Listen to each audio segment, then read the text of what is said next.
ఆగని పరుగై ప్రవహిస్తూ పోతున్నా, ఏం చూస్తూ ఉన్నానే వెతికానా ఏదైనా, ఊరికెనే చుట్టూ ఏవేవో కనిపిస్తూ ఉన్నా,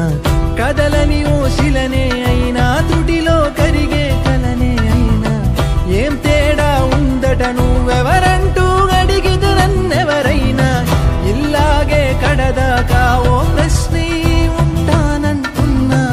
ఏదో ఒక బదులైనను చెరబొద్దు